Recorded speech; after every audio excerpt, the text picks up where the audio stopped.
ಸರ್ವೋನ್ನತನೂ ಸರ್ವಶಕ್ತನೂ ಅಗಮ್ಯ ಬೆಳಕಿನಲ್ಲಿ ವಾಸ ಮಾಡುವ ನಮ್ಮ ಪರಲೋಕ ತಂದೆ, ನಿಮ್ಮ ಅತಿ ಪರಿಶುದ್ಧ ನಾಮಕ್ಕೆ ಮಹಿಮೆ ಉಂಟಾಗಲಿ ತಂದೆ. ತಂದೆ, ನಮ್ಮನ್ನು ಇದುವರೆಗೆ ಕಾಯ್ದು ಕಾಪಾಡಿ ಒಂದು ಜೀವಿತರ ಸಂಖ್ಯೆಲಿಟ್ಟು ನಮ್ಮನ್ನೆಲ್ಲರನ್ನು ನೆನೆಸಿದ್ದಕ್ಕಾಗಿ ಸಹ ಧನ್ಯವಾದ ತಂದೆ. ತಂದೆ ಆದ ದೇವರೇ, ಇದುವರೆಗೆ ನಿಮ್ಮ ಚಿತ್ತಕ್ಕಿರುದ್ಧವಾಗಿ ನಾವು ಏನಾದರೂ ತಪ್ಪು ಮಾಡಿದ್ರೆ ತಂದೆ ನಮ್ಮನ್ನು ಕ್ಷಮಿಸಿ, ಮುಂದೆ ನಿಮ್ಮ ಚಿತ್ತಂತೆ ನಿಲ್ಲಕ್ಕೆ ನಮ್ಮೆಲ್ಲರಿಗೆ ಸಹಾಯ ಮಾಡು ತಂದೆ. ತಂದೆ, ಇವತ್ತು ಯಾವ ಸೋದರ ಸೋದರಿಗಳು ಬಂದಿಲ್ಲ ತಂದೆ ಇದುವರೆಗೆ, ಅವ್ರಿಗೂ ಸಹ ತಂದೆ ತಕ್ಕ ಸಮಯಕ್ಕೆ ಬಂದು ನಿನ್ನ ವಾಕ್ಯವನ್ನು ಕೇಳುವಾಗ ಸಹಾಯ ಮಾಡು ತಂದೆ. ಮತ್ತು ನಿನ್ನ ವಾಕ್ಯವನ್ನು ಬೋಧಿಸುವಂತಹ ಸಹೋದರಿಗೋಸ್ಕರ ಬೇಡ್ಕೊಂತೀನಿ ತಂದೆ. ನಿಮ್ಮ ಪವಿತ್ರ ಆತ್ಮನ ಸಹಾಯದಿಂದ ತಂದೆ, ನಿಮ್ಮ ವಾಕ್ಯವನ್ನು ತಿಳಿಸುವ ಹಾಗೆ ನಮ್ಮೆಲ್ಲರಿಗೆ ತಂದೆ ಸಹಾಯ ಮಾಡು ತಂದೆ.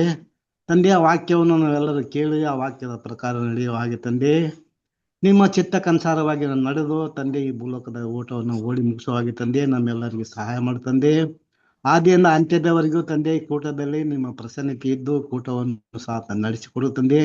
ತಂದೆ, ಇದುವರೆಗೆ ನನ್ನ ಪ್ರಾರ್ಥನೆ ಕೇಳಿದ್ದಕ್ಕಾಗಿ ಸಹ ಧನ್ಯವಾದ ತಂದೆ. ಈ ಚಿಕ್ಕ ಪ್ರಾರ್ಥನಾ ನಮ್ಮೆಲ್ಲರ ರಕ್ಷಕನು, ನಮ್ಮೆಲ್ಲರ ಒಡೆಯನು, ನಿಮ್ಮ ಪ್ರೀತಿಯ ಒಬ್ಬನೇ ಮಗನ ಯೇಸು ಕ್ರಿಸ್ತನ ನಾಮದಲ್ಲಿ ಬಿಡುತ್ತೇನೆ ತಂದೆ. ಆಮೇನ್. ಆಮೇನ್.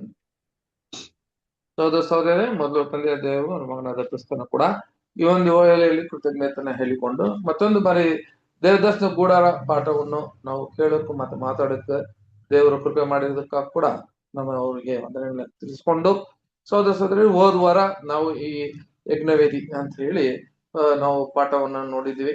ಅದರಲ್ಲಿ ಅನೇಕ ವಿಷಯಗಳು ನಾವು ತಿಳ್ಕೊಂಡಿದ್ದೀರಿ. ನೋಡ್ಬೇಕಾದ್ರೆ ಸಹೋದರ ಸಹೋದರಿಯರೇ, ನಾವು ಹೋದ ವಾರ ನಾವು ಈ ಒಂದು ಯಜ್ಞವೇದಿ ಬಗ್ಗೆ ನೋಡಿದ್ವಿ. ಇದರ ಒಂದು ಕಟ್ಟಿದ ಯಾವ ತರ ಕಟ್ಟಿದ್ರು ಅಲ್ವಾ, ಅದನ್ನ ಕಟ್ಟಿದ ಕಟ್ಟಮಾನಗಳು ಹೆಂಗಿತ್ತು ಅಂತ ಕೂಡ ನಮಗೆಲ್ಲ ಗೊತ್ತಿತ್ತು. ಅದರ ಒಂದು ಅಳತೆ ಇತ್ತು. ಆ ಅಳತೆ ಯಾರಾದ್ರೂ ಗೊತ್ತಿದ್ಯಾ ಏನ್ ಅಳತೆ ಅಂತ? ಅದರ ಒಂದು ಅಳತೆ ಕೂಡ ಅಲ್ಲಿ ಕೊಟ್ಟಿದ್ರು. ಈ ಒಂದು ಯಜ್ಞವೇದಿಯ ಒಂದು ಅಳತೆ ಇತ್ತು. ಯಾರು ಗೊತ್ತಿದೆ ರೀ?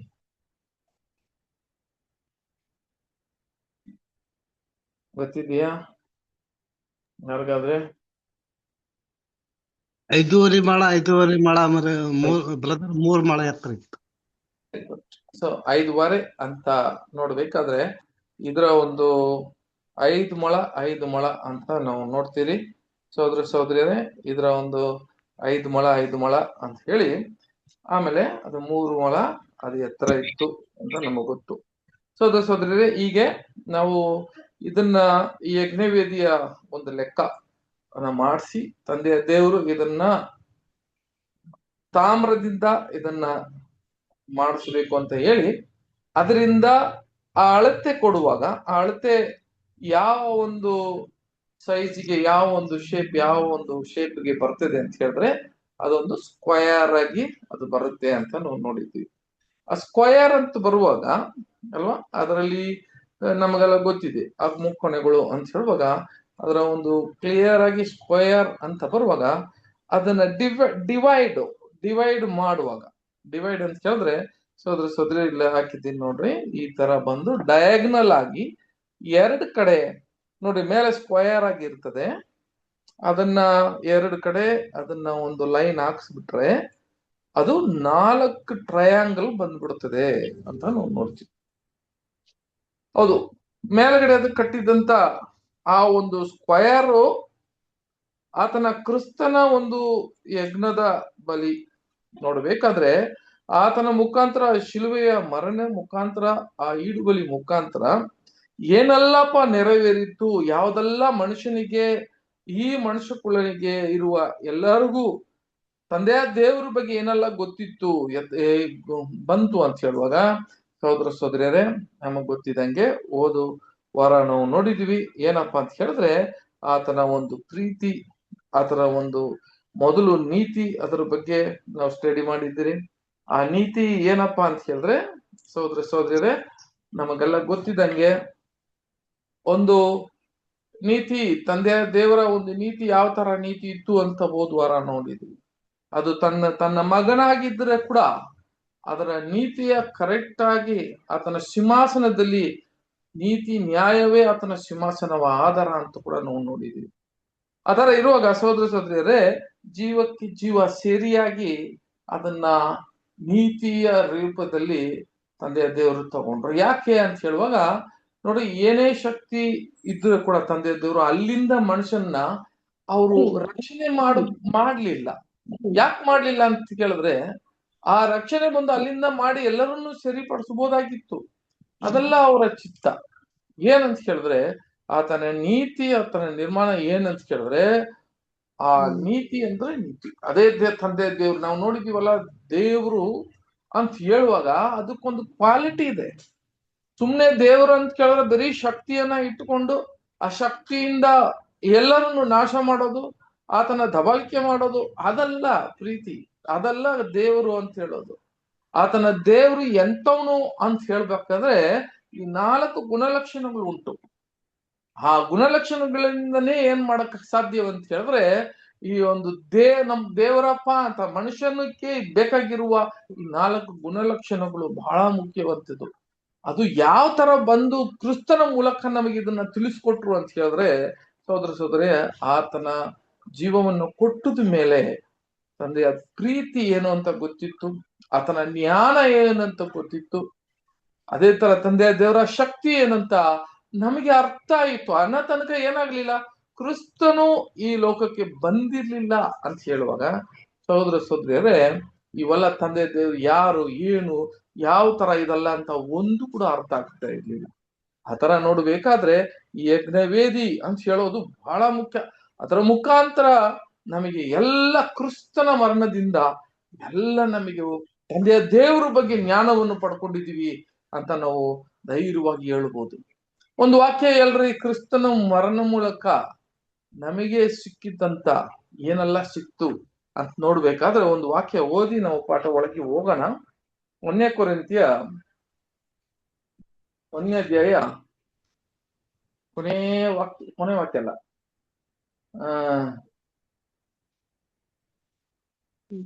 21 ಓದ್ರಿ ಸಿಸ್ಟರ್. 1ನೇ ವಚನ ಬ್ರದರ್. 21ನೇ ವಾಕ್ಯ. 1ನೇ ವಚನ. ಓಕೆ. ಹೇಗೆಂದರೆ 31, ಸಾರಿ ಸಿಸ್ಟರ್, 31ನೇ ವಾಕ್ಯ ಓದ್ರಿ.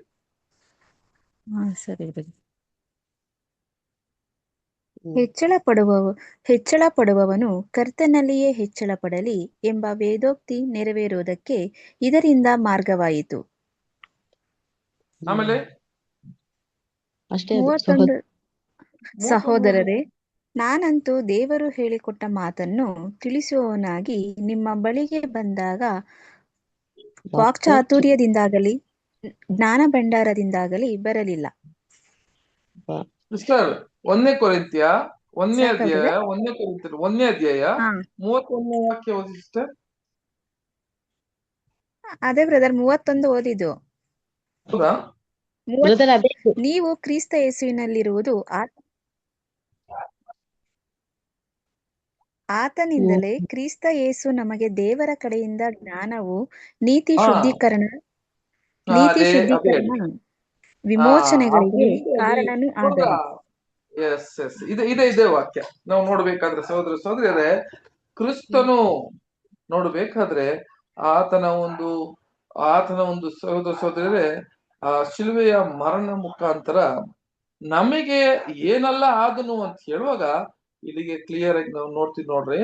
1 ಕೊರಿಂಥಿಯ 1ನೇ ಅಧ್ಯಾಯದಲ್ಲಿ 31ನೇ ವಾಕ್ಯ ಇದೇ ನಾನು ಹೇಳಿದ್ದು. ನೀತಿ ಶುದ್ಧೀಕರಣ ವಿಮೋಚನೆ ಆಗಿ ಕಾರಣ ಆದನು ಅಂತ ಹೇಳ್ತಾರೆ. ಅಂತ ಕೇಳುವಾಗ ಆ ನೀತಿ ಜ್ಞಾನ ಕ್ರಿಸ್ತನ ಅವರ ಮುಖಾಂತರ ಜ್ಞಾನವು ಅಂತ ಹೇಳ್ತಾರೆ.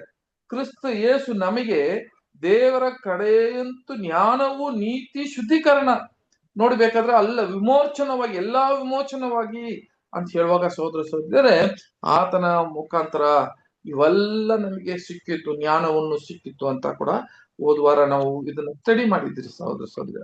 ಹೌದು. ಈಗ ನೋಡ್ಬೇಕಾದ್ರೆ ಹೋದ ಸರಿ ನಾವು ಓದಿದ್ದೆ ಅಂತ ಕೇಳಿದ್ರೆ ಆ ನೀತಿ ಅಂದ್ರೆ ನಮಗೆ ಗೊತ್ತಿತ್ತು ಅಲ್ವರ.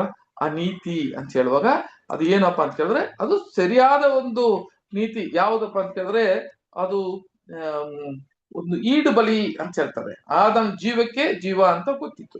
ಆತನ ಕೊಟ್ಟಿದ್ದಂತ ಆ ಜೀವದ ಮುಖಾಂತರ ನಮಗೆ ಏನೆಲ್ಲಪ್ಪ ಹೊರಗಡೆ ಏನೆಲ್ಲ ದೇವರು ನಮಗೆ ಅದನ್ನ ಹೊರಗಡೆ ನಮಗೆ ಬಂತು ಅಂತ ಹೇಳುವಾಗ ಸಹೋದರ ಸಹೋದರರೇ, ತಂದೆಯ ದೇವರನ್ನ ಪ್ರೀತಿ ನಮಗೆ ಏನ್ ಕೊಟ್ರಂತೆ, ಆತನ ಆತರ ಒಂದು ನೀತಿ ಮುಖಾಂತರ ನಮಗೆ ಬಂತಂತ ಕೂಡ ನೋಡ್ತೀವಿ. ಒಂದೊಂದು ವಾಕ್ಯ ಕೂಡ ಓದನ. ರೋಮವರಿಗೆ 5ನೇ ಅಧ್ಯಾಯ ಮತ್ತೆ 7-8 ವಾಕ್ಯ. Romans 5th chapter 7 and 8.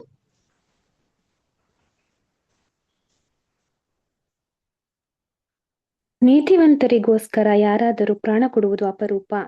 ಉಪಕಾರಿಗೋಸ್ಕರ ಪ್ರಾಣ ಕೊಡುವುದಕ್ಕೆ ಯಾವನಾದರೂ ಧೈರ್ಯ ಮಾಡಿದರೂ ಮಾಡಾನು. ಆದರೆ ನಾವು ಪಾಪಿಗಳಾಗಿದ್ದಾಗಲೂ ಕ್ರಿಸ್ತನು ನಮಗೋಸ್ಕರ ಪ್ರಾಣ ಕೊಟ್ಟದ್ದರಲ್ಲಿ ದೇವರು ನಮ್ಮ ಮೇಲೆ ತನಗಿರುವ ಪ್ರೀತಿಯನ್ನು ಸಿದ್ಧಾಂತಪಡಿಸಿದ್ದಾನೆ. 8ನೇ ವಾಕ್ಯ ಕೂಡ ಓದಿ ಸಿಸ್ಟರ್. ಆದರೆ ನಾವು ಪಾಪಿಗಳಾಗಿದ್ದಾಗಲೂ ಕ್ರಿಸ್ತನು ನಮಗೋಸ್ಕರ ಪ್ರಾಣ ಕೊಟ್ಟದ್ದರಲ್ಲಿ ದೇವರು ನಮ್ಮ ಮೇಲೆ ತನಗಿರುವ ಪ್ರೀತಿಯನ್ನು ಸಿದ್ಧಾಂತಪಡಿಸಿದ್ದಾನೆ. ತಮ್ಮ ಮೇಲೆ ಇಟ್ಟಿದ್ದ ದೇವರು ಆತನನ್ನು ಕೊಡುವಾಗ, ಆತನ ಪ್ರಾಣ ಕೊಟ್ಟಿರುವ ಕಾರಣ ದೇವರು ನಮ್ಮ ಮೇಲೆ ಅಂತ ಹೇಳ್ತಾರೆ. ಆತನ ಪ್ರೀತಿಯ ಯಾವ ತರ ಆತನ ಸಿದ್ಧಕೊಂಡಿದ್ದಾರೆ ಅಂತ ಹೇಳಿದ್ರೆ, ನೋಡ್ರಿ, ಆ ನೀತಿ ಮುಖಾಂತರನೇ ತಂದೆಯ ದೇವರು ನಮ್ ಮುಂಚೆನೆ ಹೇಳಿದ್ನಿ, ತಂದೆಯ ದೇವರು ಒಂದು ಮನುಷ್ಯನ ಸೃಷ್ಟಿ ಮಾಡುವಾಗ ಆತನ ಹೋಲಿಕೆ, ಆತನ ಒಂದು ರೂಪದಲ್ಲಿ ಮನುಷ್ಯನನ್ನು ಸೃಷ್ಟಿ ಮಾಡಿದ್ರು.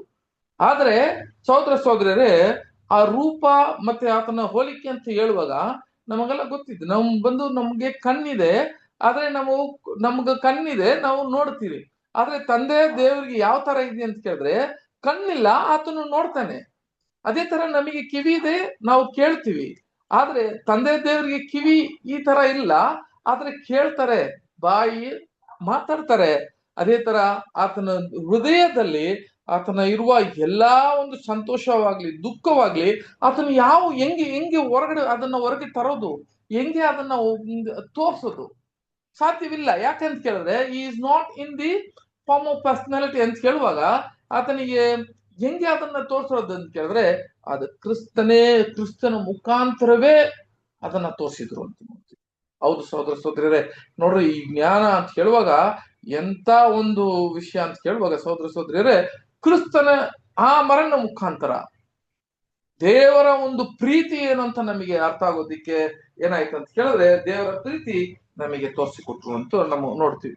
ನಮಗೆಲ್ಲ ಗೊತ್ತು, ಈ 4 ಗುಣಗಳು ಅಂತ ಬರುವಾಗ ಮುಖ್ಯವಾಗಿ ಸಹೋದರ ಸಹೋದರಿಯರೇ, ಆತನ ಒಂದು ಫೌಂಡೇಶನ್ ನೋಡ್ರಿ ಯಾವ ತರ ಇತ್ತು ದೇವರ ಒಂದು ಪ್ರೀತಿ ಅಂತ ಹೇಳುವಾಗ, ಆತನ ಕುಮಾರನು, ಇನ್ನೊಂದು ವಾಕ್ಯ ಕೂಡ ಓದನ ಸಿಸ್ಟರ್, 3ನೇ ಅಧ್ಯಾಯ ರೋಮಪುರಿಯರಿಗೆ 3:26 3:26. ದೇವರು ಇಂದಿನ ಕಾಲದ ಪಾಪಗಳನ್ನು ದಂಡಿಸದೆ ಸಹಿಸಿಕೊಂಡಿರಲಾಗಿ ತನ್ನ ನೀತಿಯನ್ನು ಈಗಿನ ಕಾಲದಲ್ಲಿ ಹೀಗೆ ತೋರಿಸಿ, ತಾನು ನೀತಿ ಸ್ವರೂಪನಾಗಿಯೂ ಯೇಸುವಿನಲ್ಲಿ ನಂಬಿಕೆ ಇಡುವವರನ್ನು ನೀತಿವಂತರೆಂದು ನಿರ್ಣಯಿಸುವವನಾಗಿಯೂ ಕಾಣಿಸಿಕೊಂಡಿದ್ದಾನೆ. ಅಂತ ಹೇಳುವಾಗ ಆತನ ನೀತಿಯಲ್ಲಿ ಅವನು ಹೆಂಗ ನೀತಿವಂತನಾಗಿ ಕಾಣಿಸಿಕೊಂಡಿದ್ದಾನೆ ಅಂತ ಕೇಳಿದ್ರೆ, ಇವೆಲ್ಲ ನಮಗೆ ಯಾವ್ದು ಮುಖಾಂತರ ಬಂತು ಅಂತ ಕೇಳಿದ್ರೆ, ಕ್ರಿಸ್ತನ ಒಂದು ವಿಮೋಚನ ಬಹಳ ಮುಖ್ಯವಾಗಿದ್ದಂತೆ ನಾವು ನೋಡಿ. That was A justice. ಒಂದೇ ಒಂದು ನೋಡ್ರಿ, ಇದು ಯಾವ ಕಡೆ ಇತ್ತು, ಯಾವ ಒಂದು ದಿಕ್ಕಲ್ಲಿ ಇತ್ತು ಅಂತ ಹೇಳುವಾಗ ನಮಗೆಲ್ಲ ಗೊತ್ತಿದೆ. ಈ ಆಲ್ಟರ್ ಅಲ್ವಾ, ಇದು ನೋಡ್ಬೇಕಾದ್ರೆ ಯಾವ ದಿಕ್ಕಲ್ಲಿ ಇತ್ತು, ಒಂದೊಂದು ಕೂಡ ಯಾವ್ಯಾವ ದಿಕ್ಕಲ್ಲಿ ಇತ್ತು ಅಂತ ನಾವು ಫಸ್ಟ್ ಇದನ್ನ ತಿಳ್ಕೊಬೇಕು. ನೋಡ್ರಿ, ಇದು ಆ ದೇವದರ್ಶನ ಗುಡಾರ ಇರುವ ಒಂದು ಯಾವ ಕಡೆ ಇತ್ತೋ ಅದೇ ಕಡೆ ನಾನು ಇಲ್ಲಿ ಕೊಟ್ಟಿದ್ದೀನಿ. ಈಗ ಆಕ್ಚುಲಿ ಅದನ್ನ ನೀತಿ ಅಂತ ಹೇಳುವಾಗ, ಈ ನೀತಿ ಯಾವ ಕಡೆ ಬರುತ್ತೆ ಅಂತ ಕೇಳಿದ್ರೆ ಪೂರ್ವ ಕಡೆ ಬರುತ್ತೆ. ಯಾಕಪ್ಪ ಪೂರ್ವ ಕಡೆ ಬರುತ್ತೆ? ಯಾಕೆ ತಂದೆಯ ದೇವರು ಅದನ್ನ ಪೂರ್ವ ಕಡೆ ಅಂತ ಹೇಳಿದ್ದಾರೆ ಅಂತ ಹೇಳುವಾಗ ನಮಗೆಲ್ಲ ಗೊತ್ತಿದ್ದಂಗೆ, ಆ ಸೂರ್ಯ ಹುಟ್ಟುವ ಯಾವ ಕಡೆ ಸೂರ್ಯ ಹುಟ್ಟುತ್ತದೋ ಆ ಕಡೆ ಬಾಕಲನ್ನ ಇಡು ಅಂತ ಹೇಳ್ತಾರೆ ಅಲ್ವರ. ಆ ಕಡೆ ಬಾಕಲನ್ನ ಇಡು, ಆ ಬಾಕಲನ್ನ ಸೂರ್ಯ ಹುಟ್ಟುವ ಕಡೆ, ಇದು ನಮ್ಗೆ ಗೊತ್ತಿದ್ದಂಗೆ ವಾಸ್ತು ಅಂತ ಹೇಳ್ತಾರೆ. ಅದೇ ತರ ದೇವದರ್ಶನ ಗುಡಾರ ಕೂಡ ಆ ಕಡೆ ಇಡ್ಬೇಕಾಗಿತ್ತು. ಇಲ್ಲಿಗೆ ಅದೇ ತರ ಇಲ್ಲಿ ಏನಾಗುತ್ತೆ ಅಂತ ಕೇಳಿದ್ರೆ ಸಹೋದರ ಸಹೋದರರೇ, ನೋಡ್ರಿ, ಈ ಒಂದು ಯಜ್ಞವನ್ನ ಅದ್ರ ಮೇಲೆ ಕೊಡಬೇಕಾದ್ರೆ ಬಹಳ ಮುಖ್ಯ. ಈ ಡೈರೆಕ್ಷನ್ಸ್ಗಳಲ್ಲಿ ಕೂಡ, ಈ ದಿಕ್ಕುಗಳಲ್ಲಿ ಕೂಡ ಆತನ ಅಲ್ಲಿ ಆ ಒಂದು ಯಜ್ಞವನ್ನು ಕೊಡುವಾಗ ಆತನ ರಕ್ತವನ್ನು, ಆ ಪ್ರಾಣಿಯ ರಕ್ತವನ್ನು ಏನಾಗ್ಬೇಕಂತ ಕೇಳಿ ಇಲ್ಲಿ ಸೊರಿಬೇಕು. ಎಲ್ಲಿ? ಈ ದಿಕ್ಕಲ್ಲಿ. ಯಾವ ದಿಕ್ಕಲ್ಲಿ ಅಂತ ಕೇಳಿದ್ರೆ ಪೂರ್ವ ದಿಕ್ಕಲ್ಲಿ, ನೀತಿಯ ದಿಕ್ಕಲ್ಲಿ ಅದನ್ನ ಸುರಿಬೇಕು. ಆದ್ರೆ ನೀನು ಆ ಒಂದು ಕುರಿ ಆಗ್ಲಿ ಅಥವಾ ಒಂದು ಆ ಹೋರಿ ಆಗ್ಲಿ ಅದನ್ನ ಪಶು ಆಗ್ಲಿ ಅದನ್ನ ಹೊಡಿಬೇಕಾದ್ರೆ ಅದು ಉತ್ತರ ದಿಕ್ಕಲ್ಲೇ ಹೊಡಿಬೇಕು ಅಂತ ಕ್ಲಿಯರ್ ಆಗಿ ಹೇಳಿದ್ದಾರೆ. ಅದನ್ನು ಕೂಡ ನಾವು ಓದೋಣ, ಇವಾಗ ಅರ್ಥ ಆಗುತ್ತೆ ನೋಡ್ರಿ ಅದ್ರ ವಿಷಯ. ಎಲ್ಲಿಯಪ್ಪ ಅಂತ ಹೇಳಿದ್ರೆ ಓದೋಣ. ಲಿವಿಟಿಕಸ್ ಅಂತ ಹೇಳಿದ್ರೆ ಯಾಜಕಖಂಡದಲ್ಲಿ 8ನೇ ಅಧ್ಯಾಯ 15ನೇ ವಾಕ್ಯ ಓದೋಣ ಸಿಸ್ಟರ್. ಯಾಜಕಖಂಡದಲ್ಲಿ 8:15.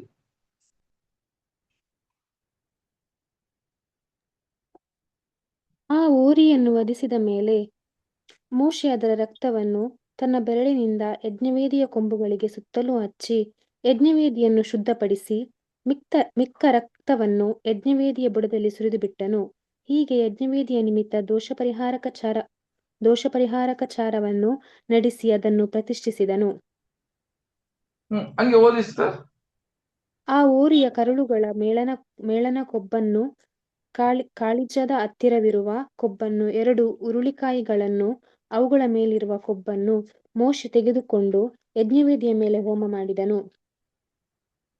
ಆಮೇಲೆ ಯೆಹೋವನು ಆಜ್ಞಾಪಿಸಿದಂತೆ ಅದರಲ್ಲಿ ಮಿಕ್ಕದ್ದನ್ನೆಲ್ಲ, ಅಂದರೆ ಅದರ ಚರ್ಮವನ್ನು, ಮಾಂಸವನ್ನು, ಕಲ್ಮಶವನ್ನು ಪಾಳೆಯದ ಹೊರಗೆ ಬೆಂಕಿಯಿಂದ ಸುಡಿಸಿಬಿಟ್ಟನು. ನೋಡಿದ್ರ ಸಹೋದರ ಸಹೋದರಿ, ಇದ್ರಾಗ್ಲಿ ಚರ್ಮವಾಗ್ಲಿ ಅದರ ಇರುವ ಮೇಲಿರುವ ಎಲ್ಲಾ ಕಜ್ಜೆಗಳು ಆಗ್ಲಿ ಇವೆಲ್ಲ ಎಲ್ಲಿ ಸುಟ್ಟಾಕ್ಬೇಕಂದ್ರೆ ಪಾಳ್ಯದವರೆಗೆ ಸುಟ್ಟಾಕ್ಬೇಕು. ಆದ್ರೆ ಆತನ ಅಂಗಗಳು ಮಾತ್ರವೇ ಯಾವ್ದ ಮೇಲೆ ಸುರಿಬೇಕು ಅಂತ ಕೇಳಿದ್ರೆ, ಯಾವ್ದ ಮೇಲೆ ಹಾಕ್ಬೇಕು ಅಂತ ಕೇಳಿದ್ರೆ ಈ ಯಜ್ಞವೇದಿ ಮೇಲೆ ಹಾಕ್ಬೇಕು ಅಂತ ಹೇಳಿದ್ರು.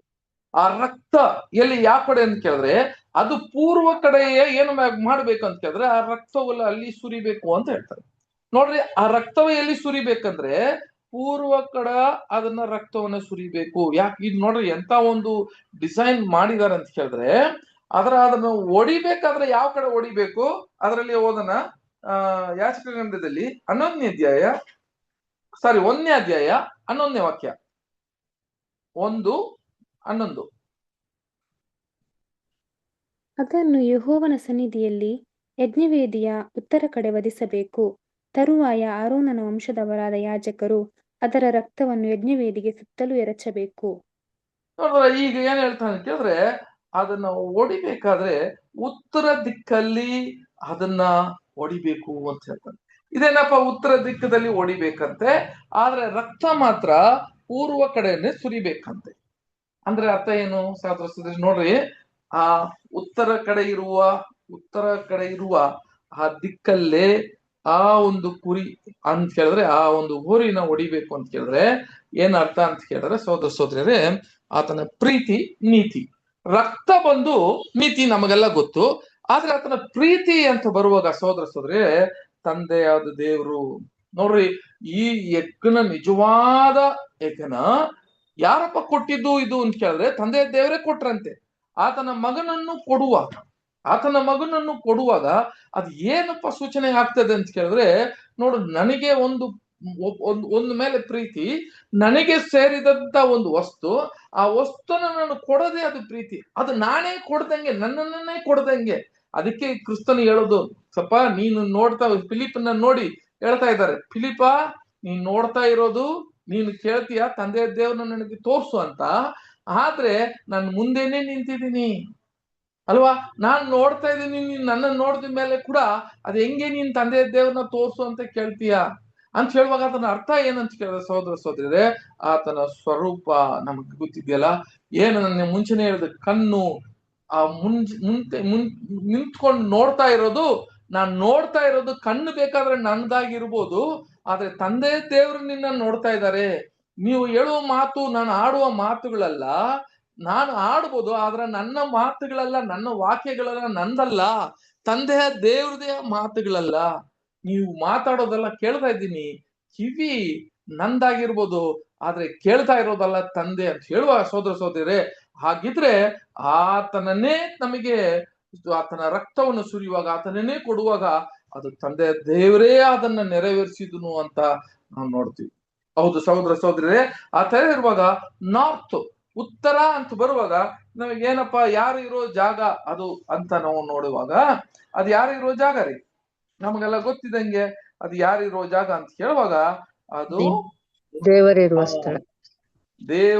ದೇವ ತಂದೆಯ ದೇವರು ಇರುವ ಒಂದು ಅದು ಸ್ಥಳಕ್ಕೆ ಅದು ಏನಾಗುತ್ತೆ ಅಂತ ಕೇಳಿದ್ರೆ ಅದು ನೋಡ್ತೀವಿ. ಹೌದು, ಒಂದು ವಾಕ್ಯ ಕೂಡ ಹೋದನ ಯಾವ್ದಂತ ಕೇಳಿದ್ರೆ ದೇವರ ಸ್ಥಳ ಮಾತ್ರ ಅಲ್ಲ, ಅದು ಒಂದು ಉನ್ನತವಾದ ಒಂದು ಹೆಸರು ಐತೆ. ಅದಕ್ಕೆ ಯಾವ ಹೆಸರು ಅಂತ ಕೇಳಿದ್ರೆ ಕೀರ್ತನೆ 48 2ನೇ ವಾಕ್ಯ.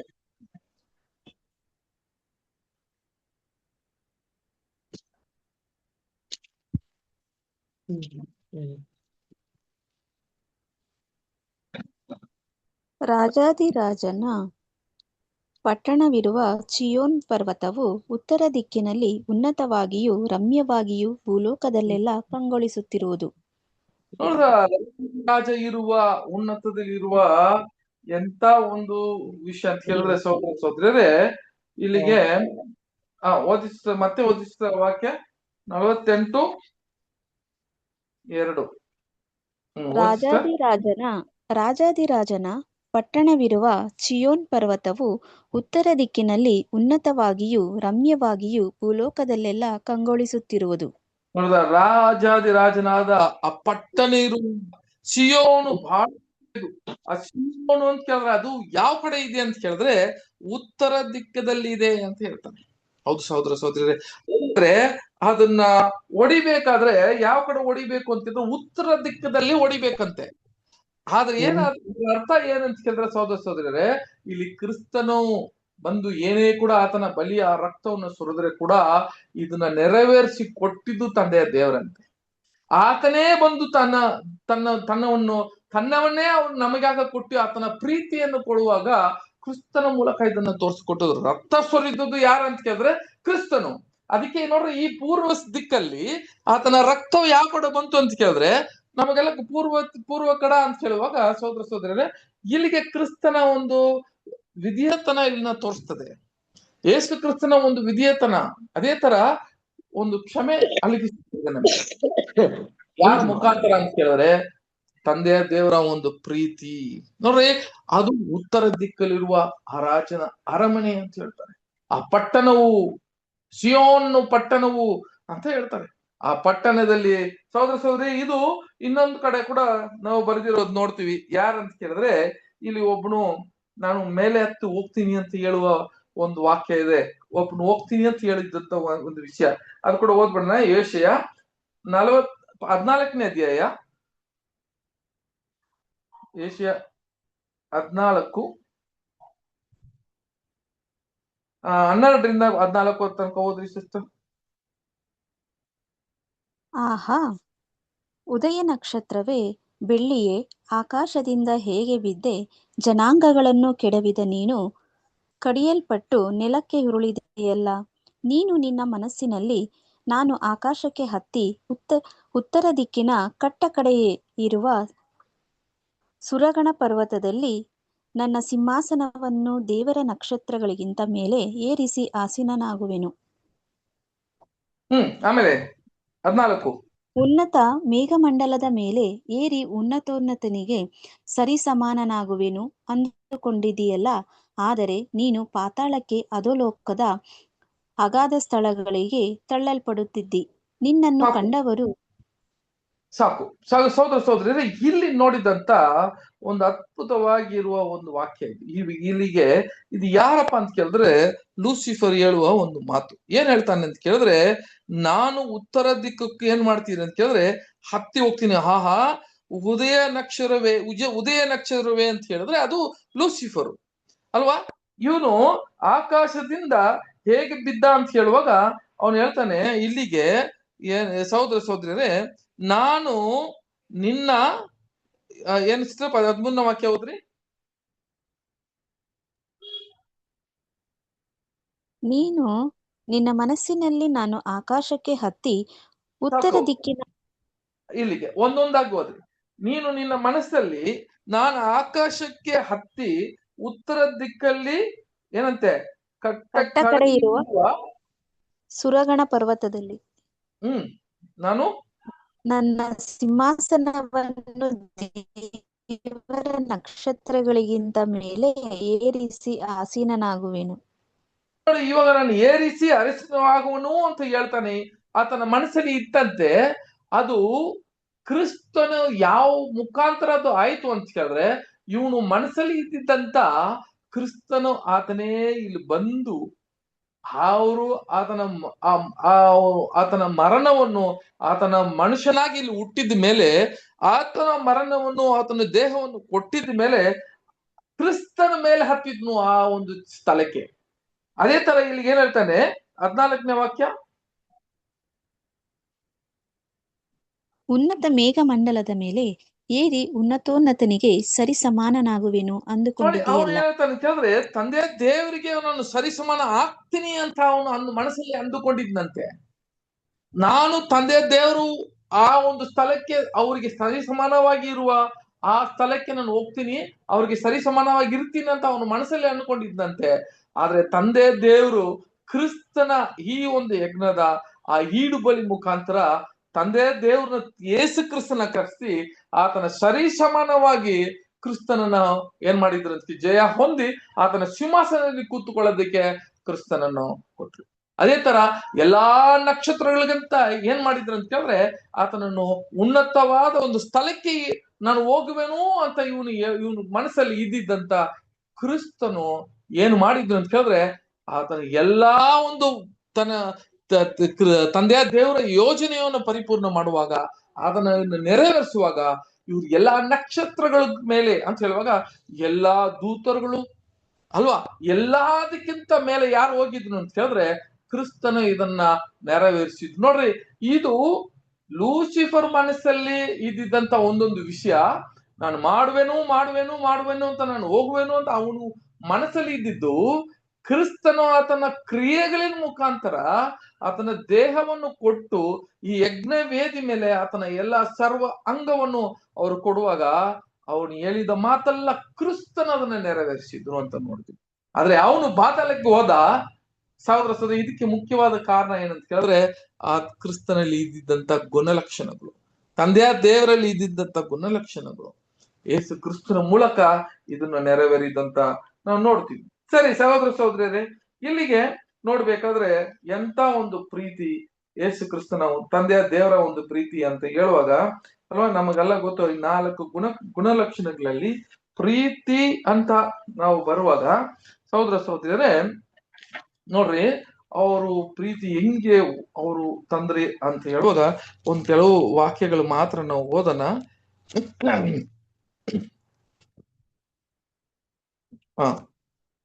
ನೋಡ್ರಿ, ಕೆಲವು ವಾಕ್ಯಗಳು ಓದೋಣ. ಆತನ ಒಂದು 4 ಗುಣಲಕ್ಷಣಗಳು, ಎಂತ ಒಂದು ಗುಣಲಕ್ಷಣಗಳು ಅಂತ ಹೇಳುವಾಗ ಓದೋಣ ಸಿಸ್ಟರ್. ಪ್ರಕಟಣೆ 4ನೇ ಅಧ್ಯಾಯ 6ರಿಂದ 8 ತನಕ ಓದಿ ಸಿಸ್ಟರ್ ಕೆಲವು ವಾಕ್ಯಗಳು.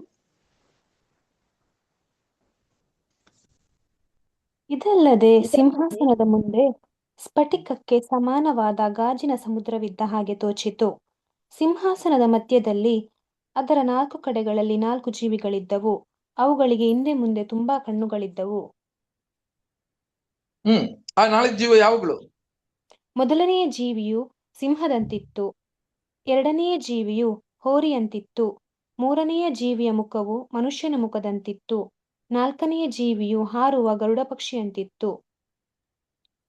ನೋಡಿದ್ರ ಇವೆಲ್ಲ ಏನಪ್ಪಾ ಅಂತ ಹೇಳಿದ್ರೆ, ನಾವು ಫಾಲೋ ಕ್ಲಾಸ್ ಅಲ್ಲಿ ಇವೆಲ್ಲ ಓದಿದೀವಿ ಅಲ್ವಾ, ಬೇಸಿಕ್ ಕ್ಲಾಸ್ ಅಲ್ಲಿ ನಾವೆಲ್ಲ ಓದಿದೀವಿ. ಆ ಪ್ರೀತಿ ಅನ್ನುವಾಗ ನೋಡ್ರಿ ಬಹಳ ಮುಖ್ಯ ಇದು. ಈ ಪ್ರೀತಿ ಅನ್ನುವಾಗ ತಂದೆಯ ದೇವರು ಆತನ ಒಂದು ಪ್ರೀತಿನ ಯಾವ ಒಂದು ರೂಪದಲ್ಲಿ ತೋರಿಸಿದ್ನು ಅಂತ ಕೇಳಿದ್ರೆ ಮನುಷ್ಯ ಅಂತ ಹೇಳ್ತಾರೆ ಅಲ್ವಾ. ಇಲ್ಲಿ 4 ಏನಾಯ್ತು ಅಂತ ಕೇಳಿದ್ರೆ 4 ಗುಣಲಕ್ಷಣಗಳು ತೋರಿಸ್ತಾ ಇದ್ರು. ಅದು ಯಾರು ಮೊದಲು ಅಂತ ಕೇಳಿದ್ರೆ, ಒಂದು ಆತನ ಒಂದು ಮನುಷ್ಯ, ಆಮೇಲೆ ಸಿಂಹ, ಆಮೇಲೆ ಒಂದು ಹೋರಿ ಇತ್ತು ಅಲ್ಲಿಗೆ, ಆಮೇಲೆ ಒಂದು ಯಾವ್ದ್ರಿ ಈಗಲೇ ಏನ್ ಹೇಳ್ತಾರಲ್ಲ ಕನ್ನಡದಲ್ಲಿ ಹದ್ದು.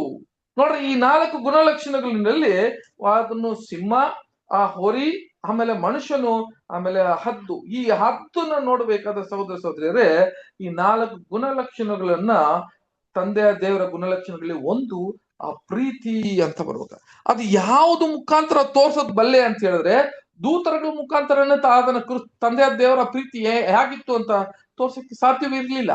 ಆದ್ರೆ ಮನುಷ್ಯನ ಮುಖಾಂತರ ಅದನ್ನ ತೋರಿಸಿದ್ರು ಅಂತ ಹೇಳ್ತಾರೆ ಅಲ್ವರ ಸೋದರ ತಂದೆಯ ದೇವರು ಯಾವ ತರ ಲವ್, ಆತನ ಪ್ರೀತಿ ಅನ್ನುವಾಗ ಆತನ ನಾವು ಯಾವುದಕ್ಕೂ ಸಮಾನ ಆಗಲ್ಲ ಅಂತ ಒಂದು ಪ್ರೀತಿ ಕ್ರಿಸ್ತನಲ್ಲಿ ತಂದೆಯ ದೇವರು ತೋರಿಸಿದ್ರು ಅಂತ ನಾವು ನೋಡ್ತೀವಿ. ಒಂದು ವಾಕ್ಯ ಓದನ, 1 ಯೋಹಾನ 4ನೇ ಅಧ್ಯಾಯ, 1 ಜಾನ್ 4ನೇ ಅಧ್ಯಾಯ 7-8 ವಾಕ್ಯ.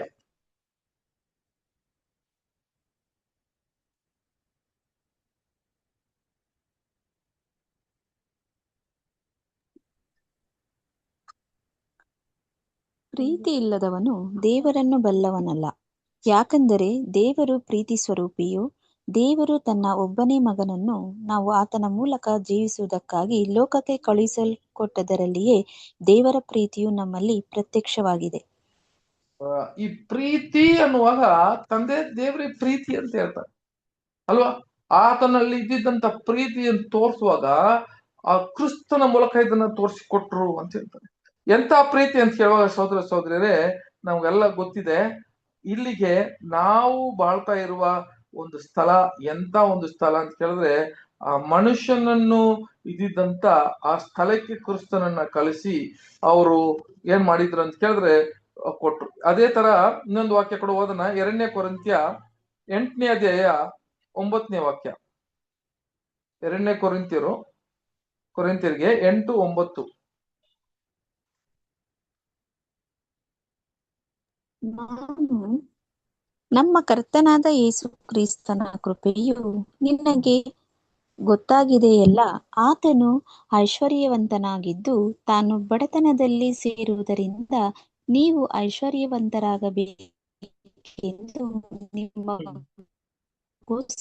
ಬಡವನಾದನು. ಹೀಗೆ ಹೇಳುವಾಗ ಆತನು ನಾವು ಬಡವತನದಿಂದ ನಮ್ಮ ಐಶ್ವರ್ಯವಾಗೋದಿಕ್ಕೆ ಕ್ರಿಸ್ತನು ಎಂತ ಒಂದು ಸ್ಥಳದಲ್ಲಿ ಅವರು ಏನ್ ಮಾಡಿದ್ರು ಅಂತ ಕೇಳಿದ್ರೆ ಕ್ರಿಸ್ತನನ್ನ ಕೊಟ್ರು. ಕ್ರಿಸ್ತನನ್ನ ಬಂದು ಆ ಒಂದು ಐಶ್ವರ್ಯವಂತ ಒಂದು ಜಾಗದಲ್ಲಿ ಬಂದ್ಬಿಟ್ಟು ಇಲ್ಲಿ ನಮ್ಮನ್ನ ರಕ್ಷಣೆ ಮಾಡಿ, ನಾವು ಬಡವರಾಗಿರೋರನ್ನ ನಮ್ಮನ್ನ ಐಶ್ವರ್ಯ ಮಾಡುವ ಒಂದು ಪ್ರೀತಿ ಅಂತ ಹೇಳಿದ್ರೆ ಅದು ತಂದೆಯ ದೇವರಿಂದ ಬಂದಿದ್ದಂತ ಪ್ರೀತಿ. ಇದು ತಂದೆಯ ದೇವರೇ ಮಾಡಿದ್ರಂತೆ.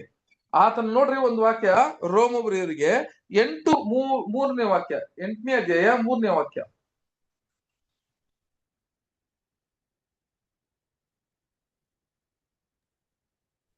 ಅವರು ಶಕ್ತ್ಯಾನುಸಾರವಾಗಿ ಮಾತ್ರ ಕೊಡದೆ ಶಕ್ತಿಯನ್ನು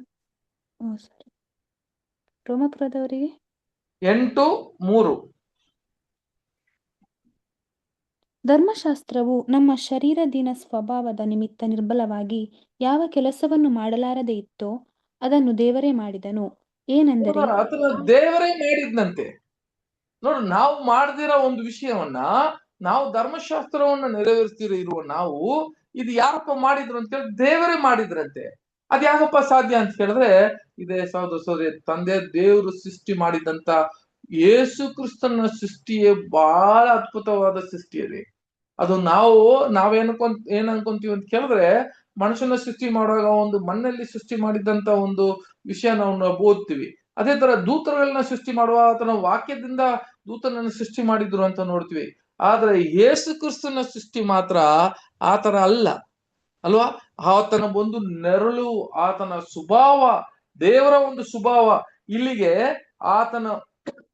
ಆತನೇ ಬಂದುನು ಇಲ್ಲಿಗೆ ಅಂತ ಹೇಳ್ತಾರೆ. ಆ ಧರ್ಮಶಾಸ್ತ್ರ ನೆರವೇರಿಸೋದಿಕ್ಕೆ ಆತನೇ ಬಂದು ಇವೆಲ್ಲ ನೆರವೇರಿಸಿದ್ದು ಅಂತ ಹೇಳ್ತಾರೆ. ನೋಡ್ರಿ, ಅದಕ್ಕೆ ಅಲ್ಲಿ ಆ ಹೋರಿಯನ್ನ ಬಂದು ಆ ಉತ್ತರ ದಿಕ್ಕಲ್ಲಿ ಆ ಹೋರಿಯನ್ನ ಹೊಡಿಬೇಕು ಅಂತ ಹೇಳುವಾಗ ತಂದೆ ದೇವ್ರು ಮುಂಚೆನೆ ತೀರ್ಮಾನ ಮಾಡ್ಬಿಟ್ಟಿದ್ರು. ಎಲ್ಲಿ?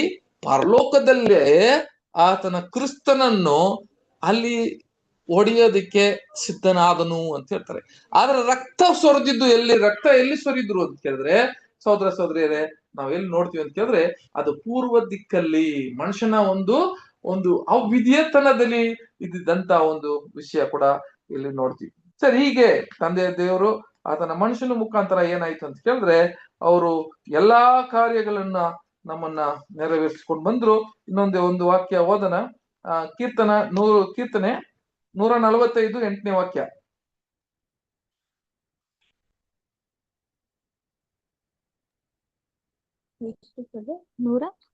145 8ನೇ ವಾಕ್ಯ.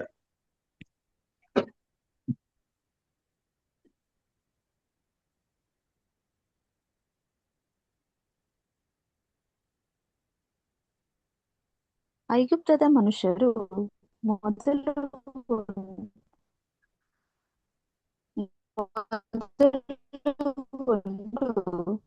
ಪಶುಗಳವರೆಗೂ ಇದೇನಾ ಬ್ರದರ್? 135 145 sister, 145 versus 8. ಯೆಹೋವನು ದಯೆಯು ಕನಿಕರವೂ ಉಳ್ಳವನು, ದೀರ್ಘಶಾಂತನು ಪ್ರೀತಿಪೂರ್ಣನೂ ಆಗಿದ್ದಾನೆ. ನೋಡಿದ್ರ, ಯೆಹೋವನು ಕನಿಕರ ಉಳ್ಳವನು ಅಂತ ಹೇಳ್ತಾರೆ, ಅದು ಪ್ರೀತಿ ಪೂರ್ಣವಾಗಿದ್ದಾನೆ ಅಂತ ಹೇಳ್ತಾರೆ ಕ್ರಿಸ್ತನ್ ತಂದೆಯ ದೇವರು. ಹಾಗಿರುವಾಗ ಆ ಪ್ರೀತಿ ಪ್ರೀತಿ ಪ್ರೀತಿ ಅಂತ ಹೇಳುವಾಗ ಸಹೋದರ ಸಹೋದರಿಯರೇ, ಅದು ಉತ್ತರ ದಿಕ್ಕಲ್ಲಿ ಬಂದಿದ್ದಂತ ಆ ಪ್ರೀತಿ.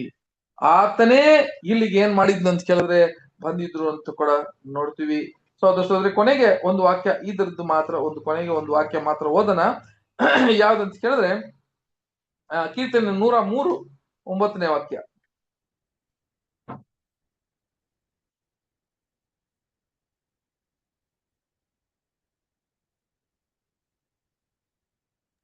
ಆತನು ಯಾವಾಗಲೂ ತಪ್ಪು ಹುಡುಕುವವನಲ್ಲ, ನಿತ್ಯವೂ ಕೋಪಿಸುವವನಲ್ಲ. ನೋಡ್ರ, ಆತನು ಯಾವಾಗೂ ತಪ್ಪು ಹುಡುಕುವನಲ್ಲ, ನಿತ್ಯವಾಗಿ ಕೋಪಿಸಿಕೊಳ್ಳವನಲ್ಲ ಅಂತ ಹೇಳ್ತಾರೆ. ಹಂಗಾದ್ರೆ ಅವರಲ್ಲಿ ಇದ್ದಂತ ಪ್ರೀತಿ ಏನು? ಏನೇ ನೀತಿ ಇದ್ರೆ ಕೂಡ ಆತನಲ್ಲಿ ಯಾವಾಗೂ ಕೋಪಿಸಿಕೊಳ್ಳುವನಲ್ಲ. ಒಂದು ನಿತ್ಯವಾಗಿ ಏನ್ ಮಾಡಲ್ಲ ಅಂತ ಕೇಳಿದ್ರೆ ಸಹೋದರ ಸಹೋದರಿಯರೇ, ಅದನ್ನ ಮನಸ್ಸಲ್ಲಿ ಇಟ್ಟುಕೊಂಡೇ ಕೊರಗುವನಲ್ಲ. ಅದಕ್ಕೆ ಒಂದು ತೀರು ತಗೊಂಡ್ ಬಂದ್ರು. ಅದನ್ನ ಯಾವ್ದಂತ ಕೇಳಿದ್ರೆ ಕ್ರಿಸ್ತನು ಮುಖಾಂತರ ಏನ್ ಮಾಡ್ಬೇಕು, ಒಂದು ಕ್ಷಮೆಯನ್ನು ಕೊಡೋಣ ಅಂತ ಇಲ್ಲಿ ಬಂತು. ಆ ಕ್ಷಮೆ ಅಂತ ಹೇಳುವಾಗ ಸಹೋದರ ಸಹೋದರಿಯರೇ, ಈಗ ಮನುಷ್ಯನಿಗೆ ಒಂದು ನೀತಿ ತೋರಿಸ್ಬೇಕು. ಆ ನೀತಿ ಮುಖಾಂತರ ಏನಾಗ್ಬೇಕು ಅಂತ ಕೇಳಿದ್ರೆ ಆದಾಮನಿಗೆ ಜೀವ ಕೊಟ್ಟು ಅವನಿಗೆ ಒಂದು ಕ್ಷಮೆ ಕೊಡ್ಬೇಕು, ಅವ್ನು ಮಾಡಿದಂತ ಒಂದು ಕ್ಷಮೆಯನ್ನು ಕೊಡ್ಬೇಕು ಅಂತ ಕೇಳಿ ಇವಾಗ ಏನ್ ಮಾಡ್ತಾರೆ ಅಂತ ಕೇಳಿದ್ರೆ, ನೋಡ್ರಿ, ಒಂದೊಂದು ಪ್ರೀತಿ ಇದು ನೆಕ್ಸ್ಟ್ ನಾವು ನೋಡೋಣ ಅಂತ ಹೇಳುವ ಸಹೋದರ ಸಹೋದರಿಯರೇ, ಒಂದು ವಿಷಯ ಏನಂತ ಕೇಳಿದ್ರೆ ಸಹೋದರ ಸಹೋದರಿಯರೇ, ಈಗ ನೋಡ್ರಿ, ಇದೊಂದು ಅದರ ಒಂದು ಅಳತೆ. ಈ ಅಳತೆ ಮುಖಾಂತರ ನಾವು ಇದೇನಪ್ಪಾ ತಿಳ್ಕೊಬಹುದು ಅಂತ ನಾವು ನೋಡ್ಬೋದು. ಏನಪ್ಪಾ ಈ ಅಳತೆ ಮುಖಾಂತರ ನಾವು ತಿಳ್ಕೊಂಡ್ ಸಾಧ್ಯ? ಈ ಒಂದು ಯಜ್ಞದ ಅಲ್ಲಿ ವೇದಿಕೆ ಇತ್ತು, ಅದರ ಅಳತೆ, ಆತನ ನೀತಿ ಬಂತು. ನೀತಿ ಮುಖಾಂತರ ನಮಗೆ ನೀತಿ ಸಿಗ್ತದೆ. ಆ ನೀತಿ ಮುಖಾಂತರ ದೇವರು ನಮಗೆ ಏನ್ ಕೊಡ್ತಾರೆ ಅಂತ ಕೇಳಿದ್ರೆ ಒಂದು ಕ್ಷಮೆಯನ್ನು ನಮಗೆ ಕೊಡ್ತಾರೆ. ಆ ಕ್ಷಮೆ ಯಾವ್ದು ಮುಖಾಂತರ ಗೊತ್ತಾಗುತ್ತೆ ಅಂತ ಕೇಳಿದ್ರೆ ಇದರ ಒಂದು ಅಳತೆದಲ್ಲಿ ಗೊತ್ತಾಗುತ್ತೆ. ಯಾಕೆ ಅಂತ ಹೇಳುವಾಗ ನಮ್ಗೆಲ್ಲ ಗೊತ್ತಿದೆ. ಇದರ ಒಂದು ಅಳತೆ ಎಷ್ಟಿತ್ತಪ್ಪ ಅಂತ ಕೇಳಿದ್ರೆ 5ಕ್ಕೆ 5 ಅಲ್ವಾ? ಅದು ಆ ಬಾಕ್ಸ್ ನೋಡ್ಬೇಕಾದ್ರೆ 5ಕ್ಕೆ 5 ಇತ್ತು. ಅದು 5+5 5 ಮತ್ತೆ 5 ಕೂಡಿಸಿದ್ರೆ ಅದರ ಎಷ್ಟು ಬರುತ್ತೆ ಅಂತ ಕೇಳಿದ್ರೆ 5 5ಕ್ಕೆ ಕೂಡಿಸಿದ್ರೆ 10 ಅಂತ ಬರ್ತದೆ ಅಲ್ವಾ? 10. ಈಗ ನೋಡ್ರಿ 10 ಆಯ್ತು. ಈಗ ಇಲ್ಲಿಗೆ ಡಯಾಗ್ನಲ್ ಅಂತ ಕೇಳುವಾಗ ಸೋದರ ಸೆಂಟ್ರಲ್ಲಿ ಒಂದು ಲೈನ್ ಬರುತ್ತೆ. ಯಾವಾಗ ಇದು 5ಕ್ಕೆ 5 ಬರ್ತದೋ ನೋಡ್ರಿ, ಇದು 5ಕ್ಕೆ 5 ಬರುವಾಗ ಸೆಂಟ್ರಲ್ಲಿ ಎಷ್ಟು ಬರುತ್ತೆ ಅಂತ ಕೇಳಿದ್ರೆ ಸಹೋದರ ಸಹೋದರಿ 7 ಮೊಳ ಬರ್ತದೆ ಅಲ್ವಾ? ಯಾವಾಗ ಅದ ಅಳತೆ ಮಾಡಿದ್ರೆ 7 ಮೊಳ ಬರ್ತದೆ. ಈ ಕಡೆ 5, ಈ ಕಡೆ 5. 5ಕ್ಕೆ 5ಅಲ್ಲಿ ಸೆಂಟ್ರಲ್ಲಿ ನೀವು ಒಂದು ಡಯಾಗ್ನಲ್ ಮಾತ್ರ, ಒಂದು ಕಡೆ ಮಾತ್ರ ಅದನ್ನ ಅಳತೆ ಮಾಡಿದ್ರೆ ಈ ಸೆಂಟ್ರಲ್ಲಿ ಡಯಾಗ್ನಲ್ ನೋಡ್ರಿ ಹೆಂಗಿದೆಯಲ್ಲ, ಅದನ್ನ ಅಳತೆ ಮಾಡಿದ್ರೆ ಅದರ ಅಳತೆ ಎಷ್ಟು ಬರುತ್ತೆ ಅಂತ ಹೇಳಿದ್ರೆ 7 ಮೊಳ ಬರ್ತದೆ. ಇವಾಗ ನೋಡ್ರಿ, ಅಲ್ಲಿ ಹಾಕಿದೀನಿ 5ಕ್ಕೆ 5 ಅಂತ ಕೇಳುವಾಗ ಅದು 5+5 10 ಬರುತ್ತೆ. ಅದೇ ತರ ಇಲ್ಲಿಗೆ 10 ಇದೆಯಲ್ಲ ಮೇಲೆ, ಈ 10ನ 7ಗೆ ನೀವು ಕೂಡ್ಸೋದಲ್ಲ, ಅದು ಮಲ್ಟಿಪ್ಲೈ ಮಾಡುವಾಗ 10 into 7 ಅಂತ ನೋಡುವಾಗ ನೋಡ್ರಿ 10 into 7 ಅಂತ, ಯಾಕಂದ್ರೆ ಅದನ್ನ ಡಯಾಗ್ನಲ್ ಆಗಿ ಬಂದಿರೋದ್ರಿಂದ 10 into 7 ಅದನ್ನ ಲೆಕ್ಕ ಮಾಡಿದ್ರೆ ಎಷ್ಟು ಬರುತ್ತೆ ಅಂತ ಕೇಳಿದ್ರೆ 70 ಬರ್ತದೆ. ಸರಿ, ಈ 70 ಈ ಕಡೆ ಇರುವ ಇನ್ನೊಂದು 7 ಅಲ್ವಾ, 2 ಕಡೆ 7 ಬರ್ತದಲ್ಲ, ಮತ್ತೆ 70ನ್ನ 7 70 ಅಂತ ಲೆಕ್ಕ ಮಾಡಿದ್ರೆ 70 ಎಷ್ಟು ಬರುತ್ತೆ ಅಂತ ಹೇಳಿದ್ರೆ ಲೆಕ್ಕ ಮಾಡಿದ್ರೆ ಸಹೋದರ 490 ಅದರ ಲೆಕ್ಕ ಬರುತ್ತೆ. ಹಾಗಾದ್ರೆ ಇದು ಸುತ್ತಲೂ ನೀನು ಲೆಕ್ಕ ಮಾಡಿದ್ರೆ, ಮೇಲಿರೋದು ಮಾತ್ರ ಎಲ್ಲ ಲೆಕ್ಕ ಮಾಡಿದ್ರೆ ಇದು ಟೋಟಲ್ ಎಷ್ಟು ಬರುತ್ತೆ ಗೊತ್ತಾ ಸಹೋದರ 490 ಲೆಕ್ಕ ಬರ್ತದೆ. ಇದೇನಪ್ಪ 490? ಎಲ್ಲಾದ್ರೂ ಯೇಸು ಕ್ರಿಸ್ತನು ಈ 490 ಬಗ್ಗೆ ಮಾತಾಡಿದಾರ? ಯಾರಾದ್ರೂ ಹೇಳಿ ನೋಡೋಣ. ಕ್ಷಮೆ ಮಾಡೋಕೆ ಹೇಳ್ತಾರಲ್ಲ, ಫರ್ಗಿವ್ ಮಾಡಿ ಅಂತ. Very good. ಎಲ್ಲಿ 77 ಸತಿ ಕ್ಷಮಿಸ್ಬೇಕು. ಆ ವಾಕ್ಯ ಏನಪ್ಪಾ ಅಂತ ಹೇಳಿದ್ರೆ, ನಮಗೆಲ್ಲ ಗೊತ್ತಿದ್ದಂತ ಒಂದು ವಾಕ್ಯ, ಮತ್ತೆಯ 18ನೇ ಅಧ್ಯಾಯ 29, 22 ಓದಿ ಅನಿಸುತ್ತೆ. ಮತ್ತೆಯ 18, 21. ಆಗ ಪೇತ್ರನು ಆತನ ಬಳಿಗೆ ಬಂದು, ಸ್ವಾಮಿ, ನನ್ನ ಸಹೋದರನು ನನಗೆ ತಪ್ಪು ಮಾಡುತ್ತಾ ಬಂದರೆ ನಾನು ಎಷ್ಟು ಸಾರಿ ಅವನಿಗೆ ಕ್ಷಮಿಸಬೇಕು? 7 ಸಾರಿಯೋ ಎಂದು ಕೇಳಲು, ಯೇಸು ಅವನಿಗೆ, 7 ಸಾರಿ ಎಂದಲ್ಲ, 70 ಸಾರಿ ಎಂದು ನಿನಗೆ ಹೇಳುತ್ತೇನೆ. ನೋಡ್ತಾರ, 70 ಸಾರಿ ಅಂತ ಹೇಳ್ಬಿಟ್ರು ಸಹೋದರ ಸಹೋದರಿಯರೇ.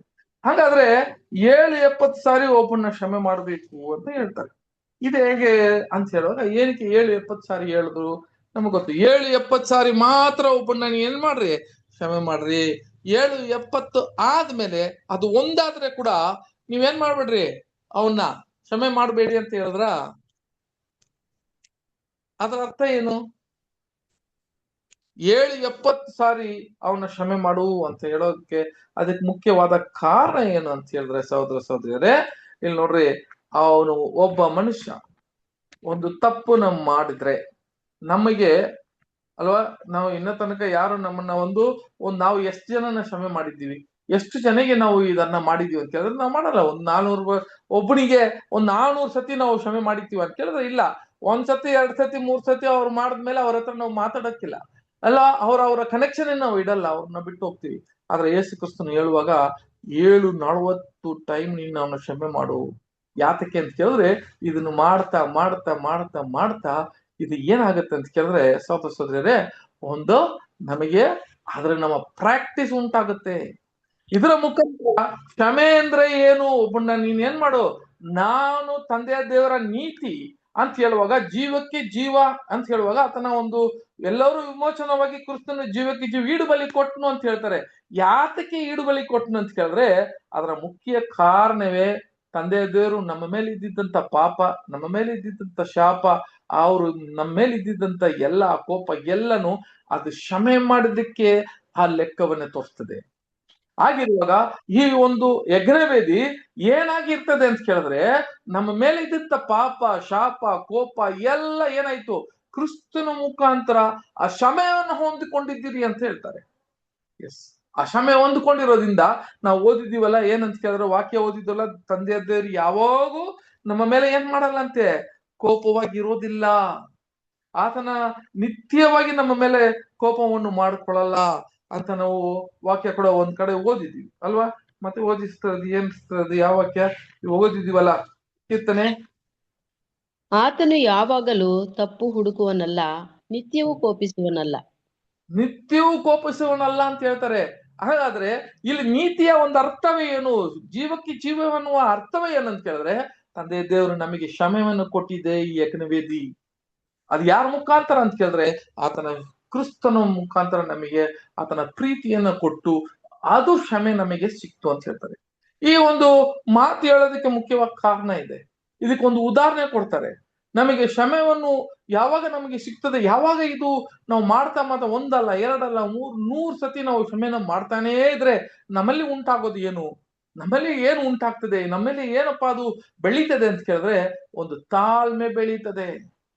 ನೋಡ್ರಿ, ಈ ತಾಳ್ಮೆನೆ ತಂದೆ ದೇವರು ನಮಗೆ ತೋರಿಸ್ಬೇಕಾದ ಕ್ರಿಸ್ತನ ಒಂದು ತಾಳ್ಮೆ. ಆ ತಾಳ್ಮೆ ನಮ್ಮಲ್ಲಿ ಕೂಡ ಉಂಟಾಗಬೇಕು ಅಂತ ಹೇಳ್ತಾರೆ. ಇದಕ್ಕೆ ಕೆಳಗೆನೆ ಏನ್ ಮಾಡ್ತಾರೆ ಅಂತ ಕೇಳಿದ್ರೆ, ಒಂದು ಸಾಮ್ಯವನ್ನು ಮಾತಾಡ್ತಾರೆ. ಆ ಸಾಮ್ಯವನ್ನು ನಮಗೆ ಏನ್ ಹೇಳ್ತಾರೆ ಅಂತ ಕೇಳಿದ್ರೆ, ಅದನ್ನು ಓದೋಣ ಸಿಸ್ಟರ್ ಹಂಗೆ.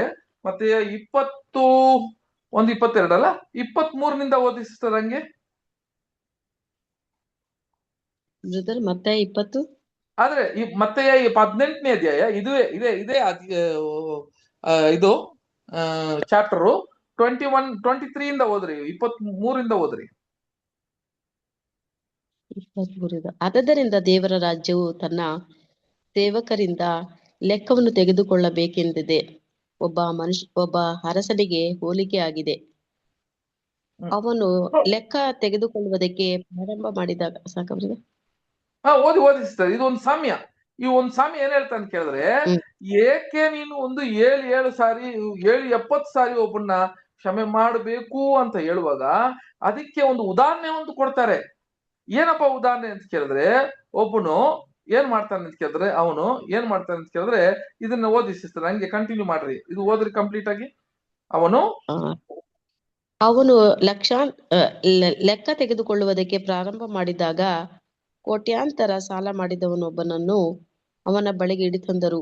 ಆ ಸಾಲ ತೀರಿಸುವುದಕ್ಕೆ ಅವನಲ್ಲಿ ಏನೂ ಇಲ್ಲದಿದ್ದರಿಂದ ಆ ಒಡೆಯನು ಅವನನ್ನು, ಅವನ ಹೆಂಡತಿ ಮಕ್ಕಳನ್ನು, ಅವನ ಬದುಕನ್ನೆಲ್ಲ ಮಾರಿ ಅದನ್ನು ತೀರಿಸಬೇಕೆಂದು ಅಪ್ಪಣೆ ಮಾಡಿದ್ದನು. ಆ ಸೇವಕನು ಅವನ ಕಾಲಿಗೆ ಬಿದ್ದು ಅವನಿಗೆ, ಒಡೆಯನೇ, ಸ್ವಲ್ಪ ತಾಳಿಕೋ, ನಿನ್ನದೆಲ್ಲ ನಾನು ಕೊಟ್ಟಿ ತೀರಿಸುತ್ತೇನೆಂದು ನಮಸ್ಕರಿಸಲಾಗಿ ಆ ಸೇವಕನ ಈ ಒಡೆಯನು ಕನಿಕರಪಟ್ಟು ಅವನನ್ನು ಬಿಡಿಸಿ ಆ ಸಾಲವನ್ನೆಲ್ಲ ಬಿಟ್ಟು ಬಿಟ್ಟನು. ತರುವಾಯ ಸೇವಕನು ಹೊರಗೆ ಬಂದು ತನಗೆ 100 ಹಣ ಕೊಡಬೇಕಾಗಿದ್ದ ಒಬ್ಬ ಜೊತೆ ಕೆಲಸದವನನ್ನು ಕಂಡು ಅವನನ್ನು ಹಿಡಿದು, ಎಲ ನನ್ನ ಸಾಲ ತೀರಿಸು ಎಂದು ಹೇಳಿ ಕುತ್ತಿಗೆ ಹಿಸುಕಿದ್ದನು.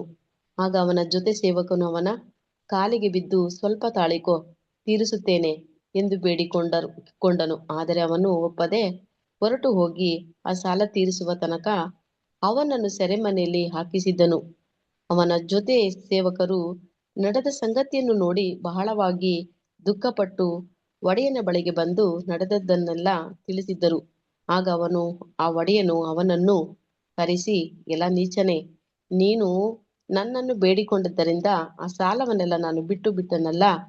ನಾನು ನಿನ್ನನ್ನು ಕರುಣಿಸಿದ ಹಾಗೆ ನೀನು ಸಹ ನಿನ್ನ ಜೊತೆ ಸೇವಕನನ್ನು ಕರುಣಿಸಬಾರದಾಗಿದ್ದೆ ಎಂದು ಹೇಳಿ ಸಿಟ್ಟು ಮಾಡಿ ತನಗೆ ಕೊಡಬೇಕಾದ ಸಾಲವನ್ನು ತೀರಿಸುವ ತನಕ ಪೀಡಿಸುವವರ ಕೈಗೆ ಒಪ್ಪಿಸಿದನು. ಬ್ರದರ್, ಹಂಗೆ ಲಾಸ್ಟ್, ನಿಮ್ಮಲ್ಲಿ ಪ್ರತಿಯೊಬ್ಬನು ತನ್ನ ಸಹೋದರನಿಗೆ ಮನಪೂರ್ವಕವಾಗಿ ಕ್ಷಮಿಸದೆ ಹೋದರೆ ಪರಲೋಕದಲ್ಲಿರುವ ನನ್ನ ತಂದೆಯು ನಿಮಗೆ ಹಾಗೆ ಮಾಡುವನು ಅಂದನು. ನೋಡಿದ್ರ, ಈ ಕನ್ಕ್ಲೂಷನ್ ಇದೇ ಹೇಳ್ತಾ ಇದೆ ಅಂತ ಹೇಳಿದ್ರೆ, ಒಬ್ಬ ಸೇವಕನು ಮಾಡದಿದ್ದಂತ ಒಂದು ಸಾಲ, ಆತನಿಗೆ ಒಂದು ಕ್ಷಮೆ ಸಿಕ್ತು. ಪರವಾಗಿಲ್ಲ, ನೀನು ಏನು ಕೊಡೋದು ಬೇಡ ಅಂತ ಅವನ್ನ ಕಳಿಸುವಾಗ ಇದು ಏನಪ್ಪಾ, ಒಂದು ರ್ಯಾನ್ಸಮ್ಗೆ ಒಪ್ಪಿಟ್ಟು ಹೇಳ್ತಾ ಇದ್ದಾರೆ. ಅಂದ್ರೆ ಆದಾಮನ ಮೇಲೆ ಇದ್ದಿದ್ದಂತ ಪಾಪ, ನಮ್ಮ ಮೇಲೆ ಇದ್ದಿದ್ದಂತ ಪಾಪ, ಅದು ತಂದೆ ದೇವರು ಎಲ್ಲನ್ನು ತೆಗೆದು ಒಬ್ಬ ಕ್ಷಮೆಯನ್ನ ಕೊಟ್ಟಿ ಅವನ್ನ ಕಳಿಸ್ಬಿಟ್ರೆ ಅಂತ ಹೇಳುವಾಗ, ನಮ್ಮ ಮೇಲೆ ಇರೋ ಪಾಪವನ್ನ ತೆಗೆದ ಮೇಲೆ, ನೀನು ನೀತಿವಂತ ಅಂತ ಹೇಳಿದ ಮೇಲೆ, ಇನ್ನು ಮುಂದೆ ನಿನ್ನ ಪಾಪ ಯಾವ್ದು ಲೆಕ್ಕಕ್ಕಿಲ್ಲ ಅಂತ ಹೇಳಿ ಎಲ್ಲ ತಳ್ಳಿಬಿಟ್ಟು ನಮ್ಮನ್ನ ಇಲ್ಲಿ ಕಳಿಸುವಾಗ, ಸಹೋದರ ಸಹೋದರಿಯರೇ, ಈಗ ನಾವೇನ್ ಮಾಡ್ತಾ ಇದ್ದೀವಿ ಅಂತ ಹೇಳ್ತಾ ಇದ್ದಾರೆ. ಅವನು ಸೇವಕ, ಅವನು ಒಂದು ಯಾರಿಗೋ ಸಾಲ ಕೊಟ್ಟಿದ್ದಂತೆ, ಅದು ಜಾಸ್ತಿ ಇಲ್ಲ, ಬರೀ 100. ಇವನು ಕೊಟ್ಟಿದ್ದು $10,000 ಕೊಟ್ಟಿದ್ದಂತೆ. ಆದ್ರೆ ಇಲ್ಲಿಗೆ ಇವನು ಕೊಟ್ಟಿದ್ದು ಒಂದು 100 ಮಾತ್ರವೇ. ಅದನ್ನ ಕ್ಷಮೆ ಮಾಡಕ್ಕೆ ಅವನು ಆಗ್ತಿಲ್ಲ. ಇದು ಯಾವ ತರ ಒಂದು ಕ್ಷಮೆ ಅಂತ ಹೇಳ್ತಾರೆ. ಇದೇ ನೀತಿ ನೋಡ್ರಿ, ಇದು ನೀತಿ ಎಲ್ಲಿರ್ಬೇಕು? ತಂದೆ ದೇವರು ಆತನ ಅಷ್ಟೊಂದು ಪಾಪದಲ್ಲಿ ಇದ್ದಿದ್ದಂತ ನಾವು ನಮ್ಮನ್ನ ರಕ್ಷಣೆ ಮಾಡಿ, ಇವಾಗ ನಮ್ಗೆ ಏನ್ ಗೊತ್ತಿತ್ತು ಅಂತ ಕೇಳಿದ್ರೆ, ನಾವು ಹುಟ್ಟಿದ್ದು ಆತನಿಂದಾನೆ, ನಮಗೆ ಎಲ್ಲವನ್ನೂ ವಾಗ್ದಾನ ಕೊಟ್ಟಿದ್ದಾನೆ. ನೀನು ಇರಕ್ಕೆ ಬೇಕಾಗಿರುವ ನಿನಗೆ ಊಟ ಆಗ್ಲಿ, ನೀನು ಇರುವ ಜಾಗ ಆಗ್ಲಿ, ನೀನು ಹುಡುಕದಕ್ಕೆ ಉಡುಪಾಗ್ಲಿ, ಇವೆಲ್ಲ ನಿನಗೆಲ್ಲ ನಾನೇ ಕೊಡ್ತೀನಿ ಅಂತ ಆತನು ವಾಗ್ದಾನ ಮಾಡಿರುವ ಅಂತ ಒಂದು ವಿಷಯದಲ್ಲಿ. ಆದ್ರೆ ನೀನು ಬೇರೆಯವನಿಗೆ ಕ್ಷಮೆ ಮಾಡ್ತಿಲ್ಲಲ್ಲ, ಅದು ಹೇಗೆ ಅಂತ ನಮ್ಮನ್ನ ಕೇಳ್ತಾರೆ. ಇದು ನಿಮ್ಮಲ್ಲಿ ಇರ್ಬೇಕು, ನಿಮ್ಮಲ್ಲಿ. ಇದು ನೋಡಿ, ಈ ಉದಾಹರಣೆ, ಕೊನೆಗಿರುವ ಉದಾಹರಣೆಯನ್ನ ಹೇಳೋದಿಕ್ಕೆ ಕ್ರಿಸ್ತನ್ ಹೇಳಿದ್ರು, ನಿಮ್ಮ ಸಹೋದರನ್ನ 4, 7, 70 ಸಾರಿ ನೀನು ಅವನ್ನ ಕ್ಷಮೆ ಮಾಡ್ರಿ. ಎಷ್ಟ್ ಸತಿ ಅಂತ ಕೇಳಿದ್ರೆ 7, 70 ಮಾಡ್ರಿ. ಯಾಕೆಂದ್ರೆ ಇದು ಏನಾಗತ್ತೆ ಅಂತ ಕೇಳಿದ್ರೆ, ನಿಮ್ಮಲ್ಲಿ ಅಭ್ಯಾಸ ಆಗ್ಬೇಕು, ಕ್ಷಮೆ ಮಾಡ್ಬೇಕು. ಇದನ್ನ ತಂದೆಯ ದೇವರು ಮಾಡಿದ್ದಾರೆ.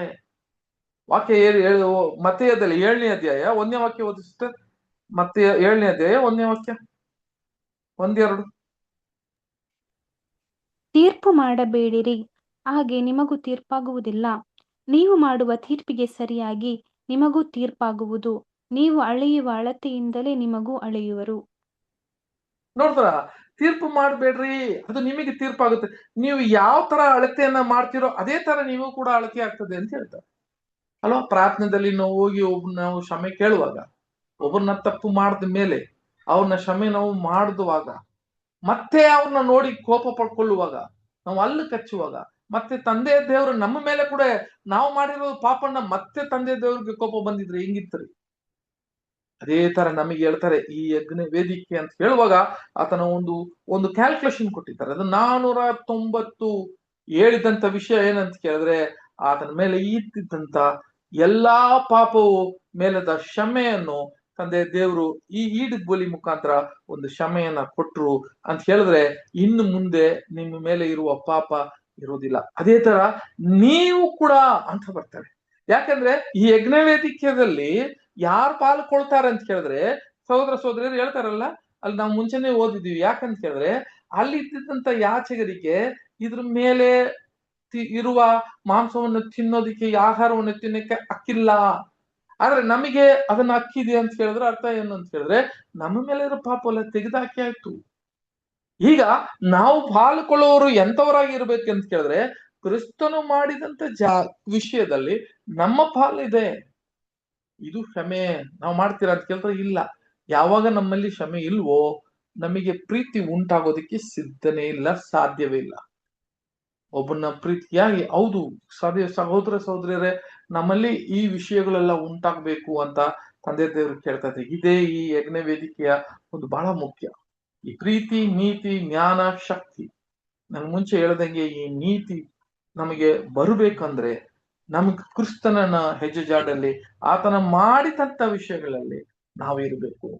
ಅದು ಕ್ರಿಸ್ತನ ಮೇಲೆ ಇರುವ ಪ್ರೀತಿ ನಾವು ತೋರಿಸ್ತೀವಿ. ನಾನು ನಿನ್ನ ಮೇಲೆ, ನೀವು ಹೆಂಗೆ ನನಗೆ ಸ್ನೇಹಿತರಾಗಿದ್ರು ಅದೇ ತರ ಬೇರೆಯವನ್ನೇ ನೀನು ಪ್ರೀತಿ ಮಾಡುವಾಗ ನನ್ನ ಒಂದು ಪ್ರಮಾಣವನ್ನು ನೀನು ಏನ್ ಮಾಡ್ತೀಯ, ನೆರವೇರಿಸ್ತೀಯ ಅಂತ ವಾಕ್ಯಗಳೆಲ್ಲ ಹೇಳಿದ್ದಾರೆ. ಅವೆಲ್ಲ ನಾವು ಮಾಡ್ಬೇಕು ಅಂತ ಸಹೋದರ ಸಹೋದರಿಯರೇ ನಾವು ಹೇಳಿರೋದನ್ನ ನೋಡ್ತೀವಿ. ಸರಿ, ಈಗ ಸಹೋದರ ಸಹೋದರಿ, ಕೊನೆಗೆ ನಾವು ನೋಡಿದಂತ ಈ ವಿಷಯವನ್ನು ಏನ್ ಮಾಡೋಣ ಅಂತ ಕೇಳಿದ್ರೆ, ನೆಕ್ಸ್ಟ್ ವೀಕ್ ಇದ್ರ ಬಗ್ಗೆ ಆ ಕ್ರೇಟ್ ಅಂತ ಹೇಳುವಾಗ ಏನಪ್ಪ ಆ ಕ್ರೇಟ್ ಅಂತ ಕೇಳುವಾಗ ಸಹೋದರ ಸಹೋದರಿಯರೇ, ಅದ್ರ ಒಳಗೆ ಇದ್ದಂತ ಜಾಲಿ ಅಲೋ, ಆ ಜಾಲಿ. ಯಾಕಂದ್ರೆ ಇದು 4 ಗುಣಗಳಿದೆ. ಆ 4 ಗುಣ ನಿಮಗ್ ಕೂಡ ಗೊತ್ತಿರ್ತದೆ ನೋಡಿ. ಆ 4 ಗುಣಗಳು ಏನಪ್ಪಾ ಅಂತ ನಮ್ಗೆ ನೀತಿ, ಜ್ಞಾನ, ಆ ಶಕ್ತಿ. ಅದ್ರ ಬಗ್ಗೆ ನಿಮ್ಗೆ ಅಷ್ಟು ಮಾಹಿತಿ ಸಾಕು. ಒಂದೇ ಒಂದು ವಿಷಯ ಏನಂತ ಕೇಳಿದ್ರೆ, ನಾನು ಹೇಳ್ದನಲ್ಲ ಆ ಸುದ್ದಿ ಏನಂತ, ತಂದೆಯ ದೇವ್ರ ಪ್ರೀತಿ, ಆತನ ನೀತಿ, ಇದು ಎರಡು ಇಬ್ಬರಿಗೆ ದೇವರಿಗೆ ಸಮಾನ ಅಂತ. ಅದು ಕ್ರಿಸ್ತನ ಮೂಲಕ ಮಾಡಿದಂತ. ಆಮೇಲೆ ನೆಕ್ಸ್ಟ್ ವೀಕ್ ನಾವು ಏನ್ ಮಾಡೋದು, ಇದು ಜಾಲಿ, ಅದ್ರ ಮೇಲೆ ಇಟ್ಟಿದ್ದು ಜಾಲಿ ಇಟ್ಟಿದ್ರಂತೆ. ಈ ಜಾಲಿ ಕ್ರೇಟ್ ಅಂತ ಹೇಳ್ತಾರೆ. ಈ ಕ್ರೇಟ್ ಏನಪ್ಪಾ, ಆಮೇಲೆ ಕೊಂಬುಗಳು ಇಟ್ಟಿದ್ರು. ಆ ಕೊಂಬುಗಳು ಏನಂತ ಬರೋವಾರ ನಾವು ಮತ್ತೆ ಕಂಟಿನ್ಯೂ ಮಾಡೋಣ. ತಂದೆ ದೇವರು ಈ ಚಿಕ್ಕ ಪಾಠವನ್ನು ದೇವ್ರ ಆಶೀರ್ವದಿಸ್ಲಿ. ಆಮೇನ್. ಆಮೇನ್. ಥ್ಯಾಂಕ್ ಯು ರೀ ಬ್ರದರ್. ನಮ್ಮ ಬ್ರದರ್ ಮೋಹನ್ ರಾಜ್ ಬ್ರದರ್ ಪ್ರಾರ್ಥನೆ ಮಾಡಿ ಮುಗಿಸಿರಿ. Brother ಕೇಳಿಸ್ತದ brother? ಕೇಳತೈತ್ರಿ. ಪ್ರಾರ್ಥನೆ ಮಾಡಿಕೊಳ್ಳೋಣ. ನಮ್ಮನ್ನ ಹೆಚ್ಚಾಗಿ ಪ್ರೀತಿ ಮಾಡಿದಂತ ಪರಲೋಕದ ಜೀವಳ ನಮ್ಮ ತಂದೆಯ ದೇವರೇ, ಮತ್ತೊಂದು ಆರ್ತಿ ನಿಮಗೆ ಕೃತಜ್ಞತೆಯನ್ನು ಸಲ್ಲಿಸ್ತೇವೆ. ಈ ಸಂಜೆ ವೇಳೆಯಲ್ಲಿ ಕೊಟ್ಟಂತ ಜೀವಳ ವಾಕ್ಯಗಳಿಗಾಗಿ ನಿಮಗೆ ಸ್ತೋತ್ರ. ಅವುಗಳನ್ನು ಕೇಳಿಸ್ಕೊಳ್ಳುವಂತ ಭಾಗ್ಯ ನಮ್ಮೆಲ್ಲರಿಗೂ ದಯಪಡಿಸಿಕೊಟ್ಟಿದ್ದೀನಿ, ಸ್ತೋತ್ರ. ವಿಶೇಷವಾಗಿ ಬ್ರದರ್ ಅವರಿಗಾಗಿ ನಾನು ಪ್ರಾರ್ಥನೆ, ಅವ್ರಿಗೆ ಕೊಟ್ಟಂತ ಜ್ಞಾನಕ್ಕಾಗಿ ನಿಮಗೆ ಒಂದನ್ನು ಸಲ್ಲಿಸ್ತೇನೆ. ಅವ್ರ ಕುಟುಂಬವನ್ನು ಆಶೀರ್ವದಿಸು, ಇನ್ನು ಸೇವೆಯಲ್ಲಿ ಅವ್ರನ್ನ ಹೆಚ್ಚಾಗಿ ಉಪಯೋಗಿಸ್ರಿ. ಅನೇಕರಿಗೆ ಅವರು ನೀನು ಜೀವಳ ವಾಕ್ಯಗಳನ್ನು ಹೇಳುವಂತ ಜ್ಞಾನದಲ್ಲಿ ಅವ್ರನ್ನ ಇನ್ನೂ ಹೆಚ್ಚಾಗಿ ತುಂಬಿಸಿ ನಡೆಸ್ತಾರೆ ಅಂತ ಪ್ರಾರ್ಥನೆ. ಸೇರಿ ಬಂದಿರತಕ್ಕಂಥ ಎಲ್ಲಾ ಸಹೋದರ ಮತ್ತು ಸಹೋದರಿಯರೆಲ್ಲರಿಗಾಗಿ, ಅವರೆಲ್ಲರ ಕುಟುಂಬಕ್ಕಾಗಿ ನಾನು ಪ್ರಾರ್ಥನೆ. ಪ್ರತಿಯೊಬ್ಬೊಬ್ಬರನ್ನು ಕೂಡ ಕಾಯ್ದು ಕಾಪಾಡಿ ನಡೆಸ್ರಿ. ಮತ್ತೆಲ್ಲರೂ ಕೂಡ ನಿನ್ನ ವಾಕ್ಯಗಳನ್ನು ಕಲಿತು ಅನೇಕರಿಗೆ ಹೇಳುವಂತ ಭಾಗ್ಯದಲ್ಲಿ ನಮ್ಮನ್ನು ನಡೆಸ್ರಿ. ನಮಗೆ ಕೊಟ್ಟಿರ್ತಕ್ಕಂಥ ಓಟವನ್ನು ನಾವು ಓಡಿ ಕಣ್ಗಾಣಿಸ್ಲಿಕ್ಕಾವಂತೆ ನೀನೇ ನಮಗೆ ಸಾಕಿನಾಗಿ ನಡೆಸ್ಬೇಕೆಂದು ಬೇಡಿಕೊಳ್ಳುತ್ತೇವೆ. ಎಲ್ಲ ಘನ ಮಾನ ಮಹಿಮೆನ ಉಂಟಾಗಲಿ. ಪ್ರಾರ್ಥನೆಯನ್ನು ನಿಮ್ಮ ಕುಮಾರನ ನಮ್ಮ ರಕ್ಷಕನ ಒಡೆಯನಾದ ಯೇಸು ಕ್ರಿಸ್ತನ ನಾಮದಲ್ಲಿ ಬೇಡಿ ಹೊಂದಿದ್ದೇವೆ ತಂದೆ. Amen. Amen. Thank you brother.